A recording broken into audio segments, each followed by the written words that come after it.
welcome back to Chop for Time. Devin is not here today, so there's no like chops going on. But thanks you guys for checking in again. So we are going to be discussing our new series that we're going through for this year, which is the book of Hebrews. Ben started us off and looking at Hebrews chapter 1 verses 1 through 4. So we're going to be talking about that today.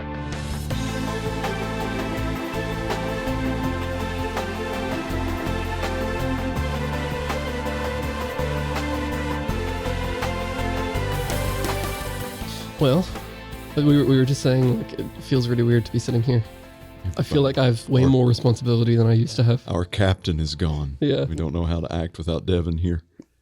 Are we really recording Chop for Time without Yeah, I know. It's kind of just part of the mystique and the lore. Yeah, something like that. Yeah, something. That is Devin. Yeah. Yeah. Devin, we were saying, if you're watching, we want to get your oil painting. Yes. Like have it on the wall somewhere to just make it more epic. Arte. Yeah. But yeah, so we've started a new series. We're going through another book this year. So this is our third year in a row going through like an entire book for the year. We did Ephesians in 2021. Correct. That's like, it doesn't feel like it's 2023. 2021 was Ephesians. Exodus was 2022, and then we're going through Hebrews this year. So we've got 30 weeks, is that what you said? Roughly. Yeah, that's the plan, That's anyhow. the plan. Yeah. It can change. Yeah. At any given moment, So we are 4 verses in. Coming out the gates strong, man. We're flying through at a speedy pace. Sean, would you be up for reading that for us? Hebrews chapter 1, verses 1 through 4? Let me get my translation right real quick. Okay. The Greek, right? Koine. Yeah, of course. Okay. Yeah. Long ago, God spoke many times and in many ways to our ancestors through the prophets. And now in these final days, he has spoken to us through his Son. God promised everything to the Son as an inheritance, and through the Son, he created the universe.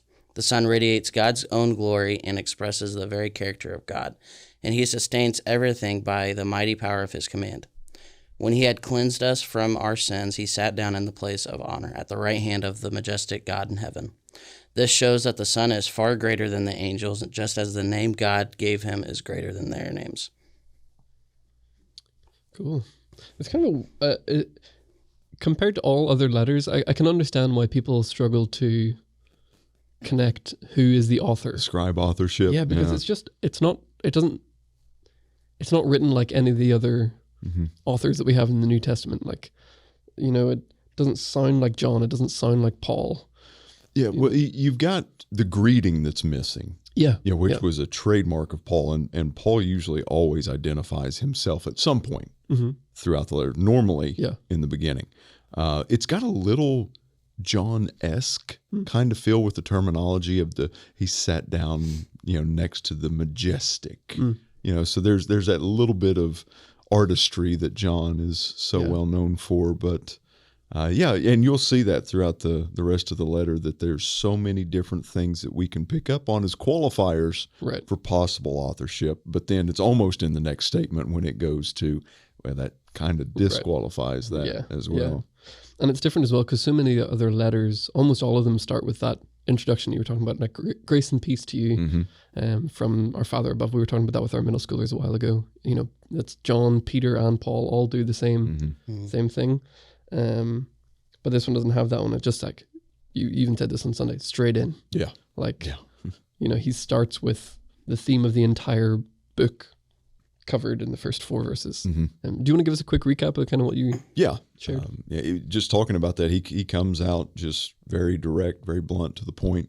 The old preaching idiom of tell them what you're going to tell them what you want to tell them, and then tell them what you told them. And that's really the approach that the author of Hebrews takes. He comes straight out and just says, long ago, God spoke to our fathers, Abraham, Moses, David, the Jewish fathers and the patriarchs that we see in the Old Testament. So he's establishing that God spoke in the Old Testament. It wasn't just like an oral passing down or something that somebody was looking and interpreting. This was actually God speaking to these patriarchs through various ways, whether it be dreams, visions, actual prophetic words, writings on the wall, Balaam's donkey. I mean, just so many different ways, and it's, various times. So there was never a complete picture. There was never this complete revelation. It was just like bits and pieces of like puzzle pieces falling into place at varying times, but there was never a full puzzle. There was never this full revealing of what God was speaking. And then he says, but in these last days, he has spoken to us through his Son. And really, it's not even into, I think it's chapter 2, whenever the writer talks about Jesus. Up until then, it's the Son, the Son of God. And so he gives us this indication that God is a God who speaks. He spoke in the Old Testament. He spoke through Jesus Christ. And that's the final revelation, because he goes on to kind of the qualifying the radiance of his glory, the exact representation of his character, that once he, took care of the sin problem, that he sat down at the right hand of the Father.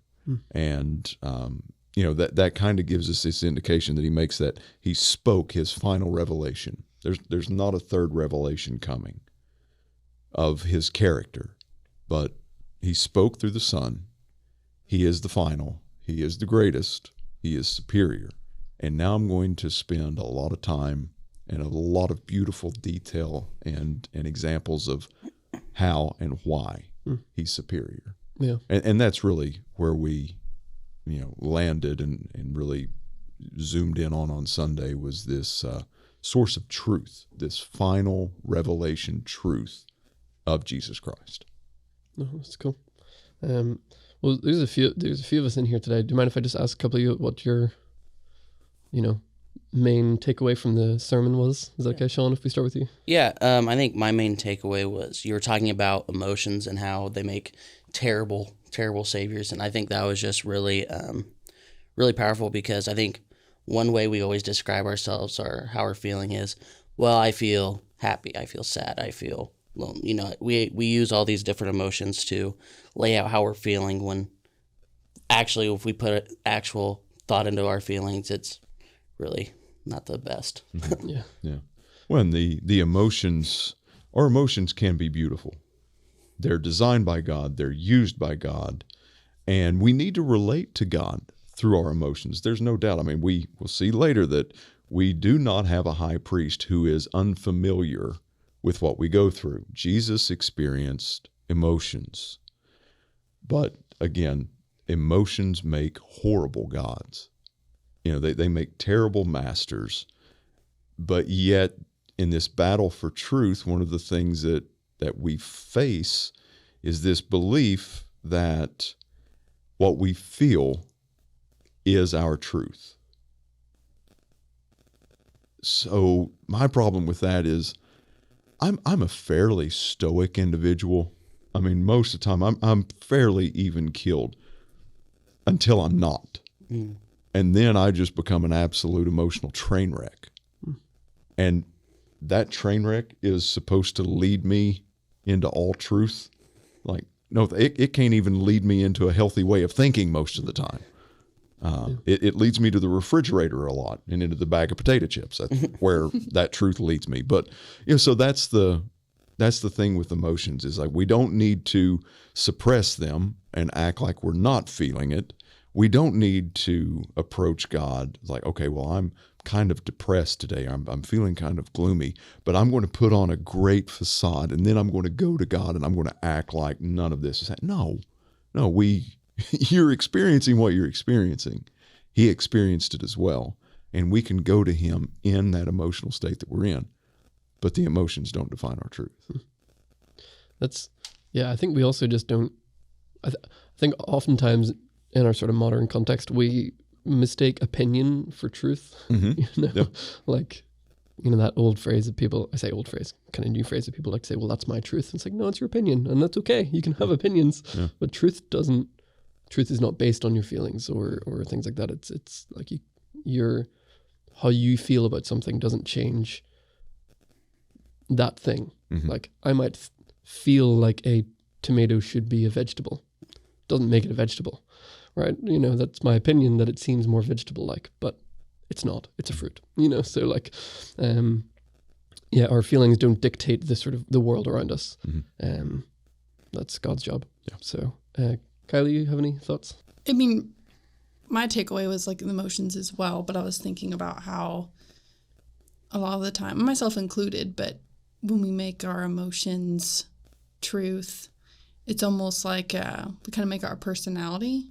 And there's also the fact that a lot of people are like, well, it's just my personality. I can't change that. That's not true. You have your temperament, which is different than your personality, but it's like when we follow Christ, he says we're a new creation. So he's going to take the traits of our personality and our temperament that are fallen and sinful.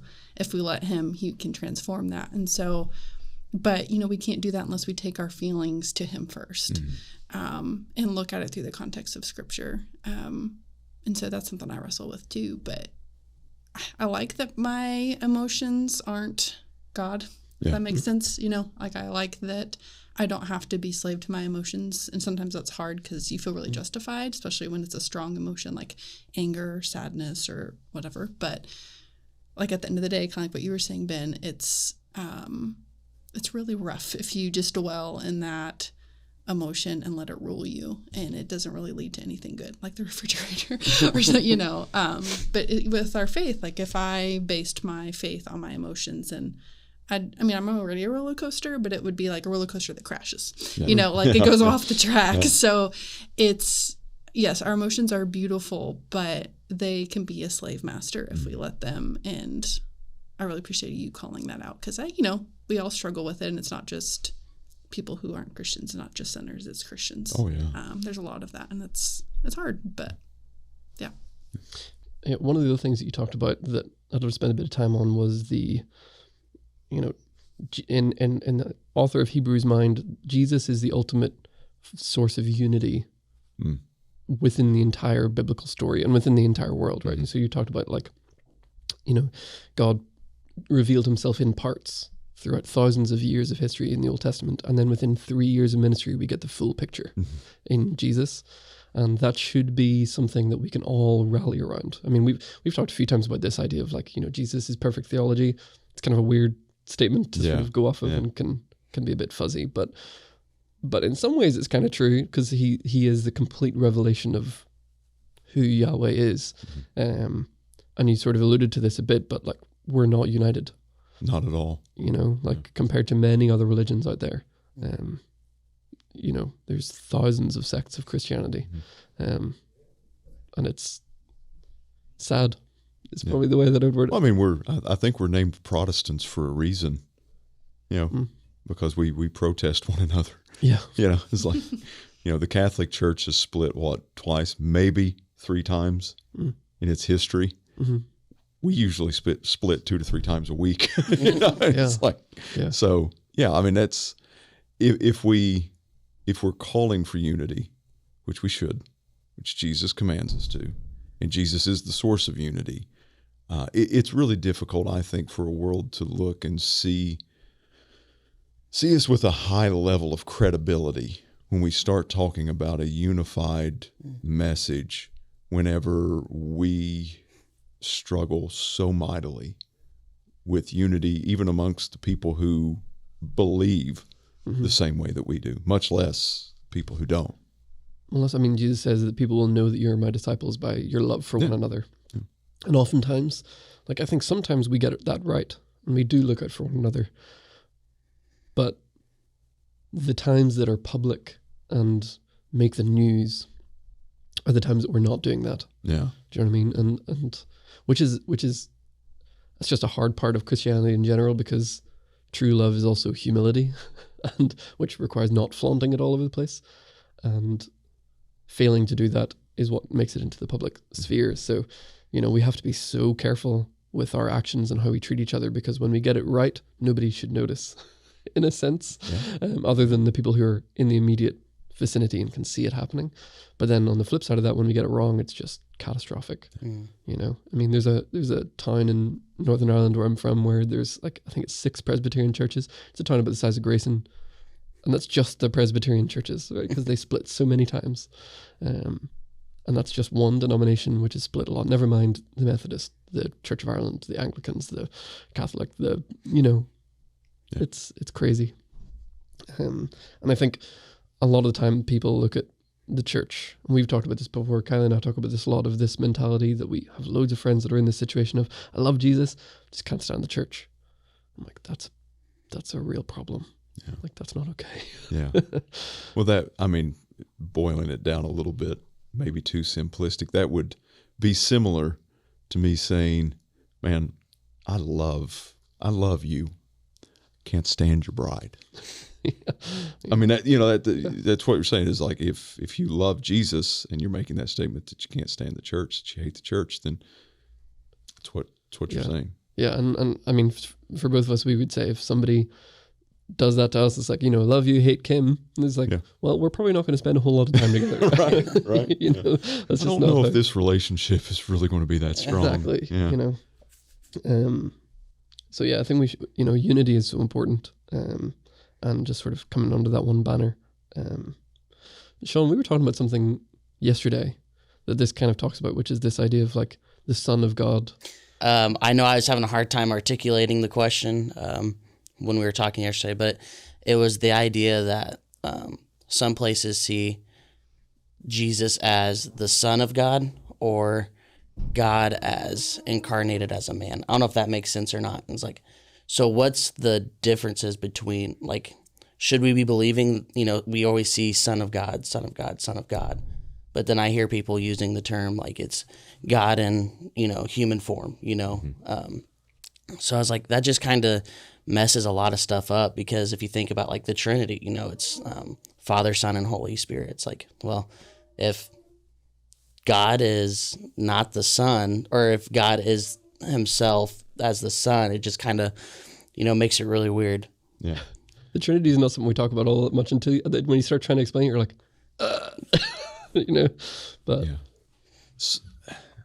So there's this passage in John chapter 17, and kind of trying to connect the question that you just talked about there with kind of the call for unity. We see the high priestly prayer in John 17, where Jesus is praying, and in a section of that, he states that, Father, let them be one as you and I are one. Mm. So there is a call for unity there that's only achievable through Jesus the Son. And again, it's that Trinity thing of it's always amazed me, like there is no struggle for hierarchy amongst the Trinity. Hmm. Like, it's not like God's like, yeah, we're all co-equal, co-eternal. God the Father's like, yeah, they're great, but I'm really the guy. And yeah. Jesus is not just like the heir apparent in waiting and kind of positioning himself, for the moment that he gets to become the elevated one. There's none of that.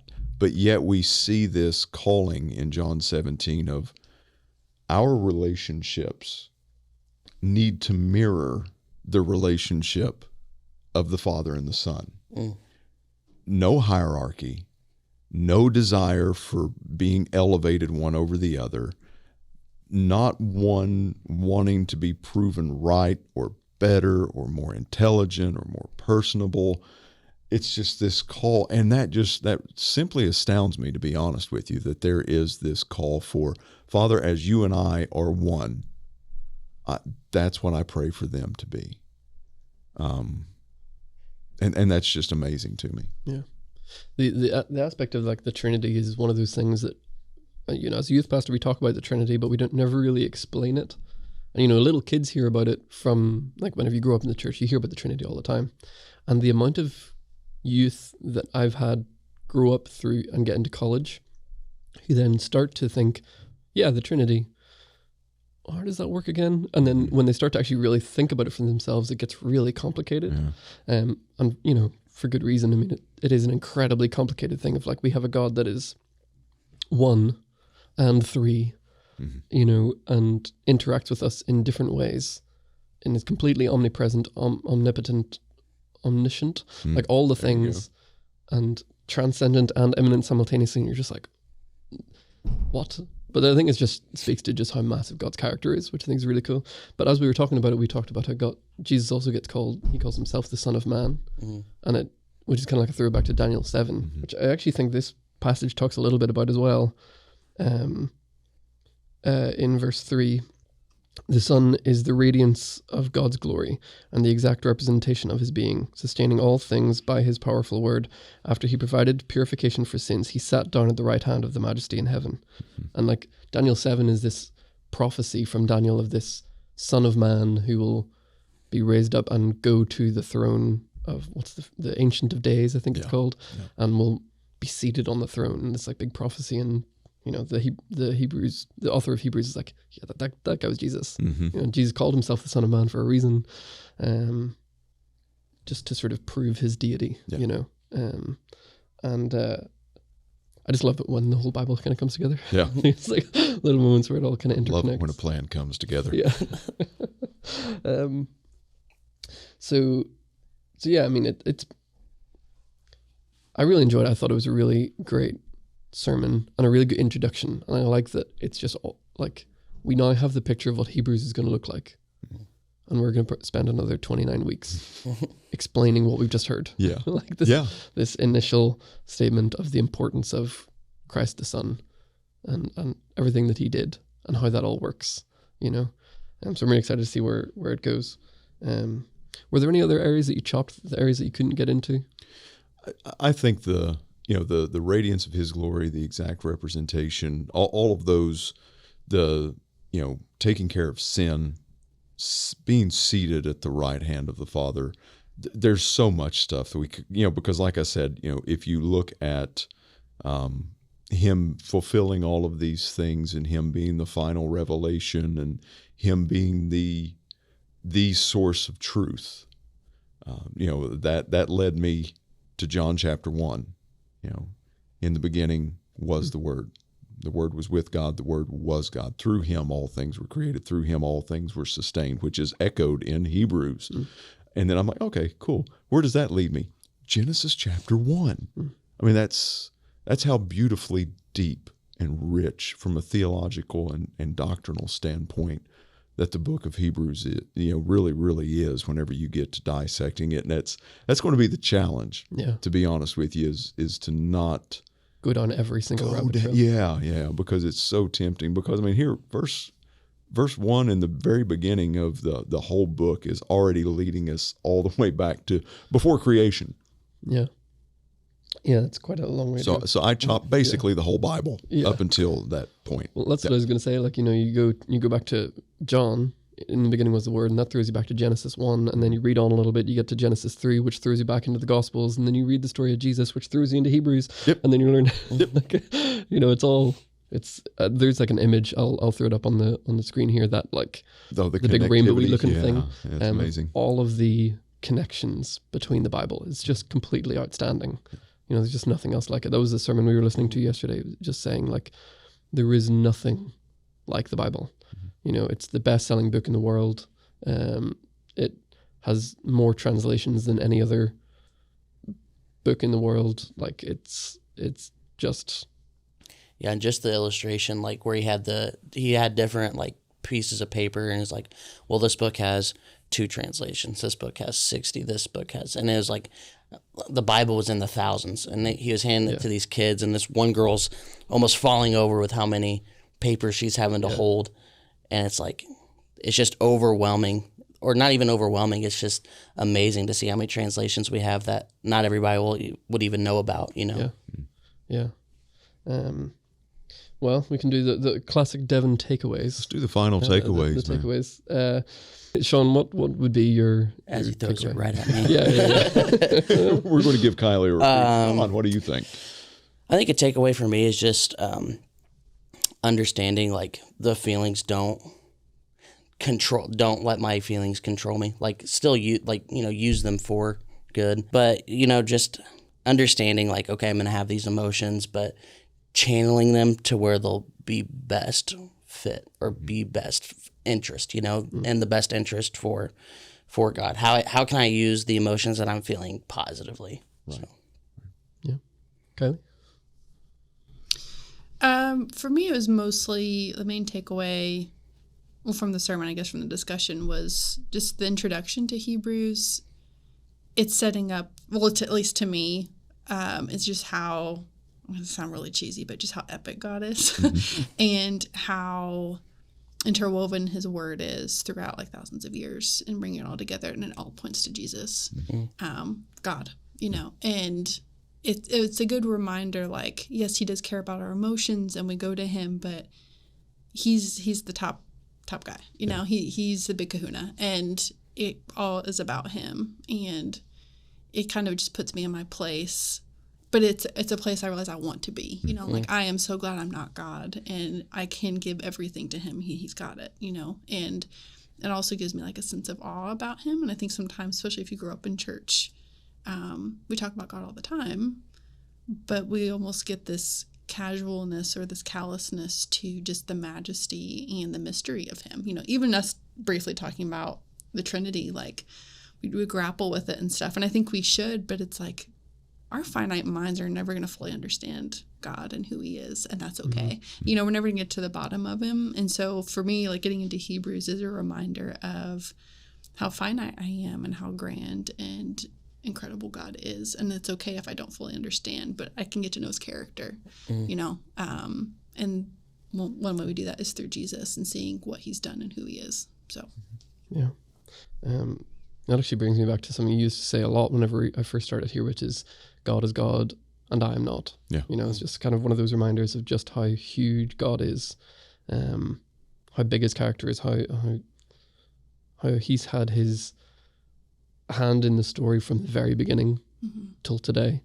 It's just a really cool thing to sort of remember and sort of get to grips with. We sometimes think that, we look back on Bible times and think, oh, if only I was alive back then and I could have seen all of this stuff happen. But that's not true, because we have the Holy Spirit living in us. Like, we have the law written on our hearts, as Jeremiah says. Like, it's just a wonderful time to be alive, in a sense, to have such intimacy with God that we can have, and to have the entire Bible the way that we do, translated into any language that we need to be able to learn more about him, is just a real gift. But Ben, what's your... I think I'm going to be, the takeaway for me, and I think the continual takeaway is going to be the challenge that I'm faced with from that statement of, Jesus is greater. He's greater than any hurt. He's greater than any sorrow, any persecution, any joy, any victory, any happiness that we could ever experience. Jesus is greater. That's such a simplistic statement, but to have that challenged week in and week out, I think is going to be a really great thing, because while we may know that here, this is going to challenge us to look at these areas in our lives that sometimes we get so caught up and distracted by and begin to wallow in some cases, and have that challenged by that simple truth week by week by week by week, that Jesus is greater. Whatever you face this week or facing currently, he's greater. Yeah, that's awesome. So next week we're going to read verse 4 again. So we're going to go with Hebrews 1, 4 through 14. And we're going to talk about angels and how Jesus is greater than angels. Awesome. Very cool. Well, thank you guys for watching. We're going to be back here again next week. If you don't have a church home and you're in our area, please come join us at FCC.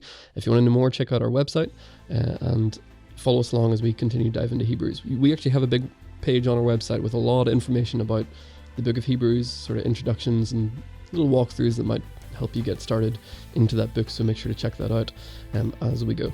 So thank you for watching, and make sure to do all the things like, comment, subscribe, and we will see you next week.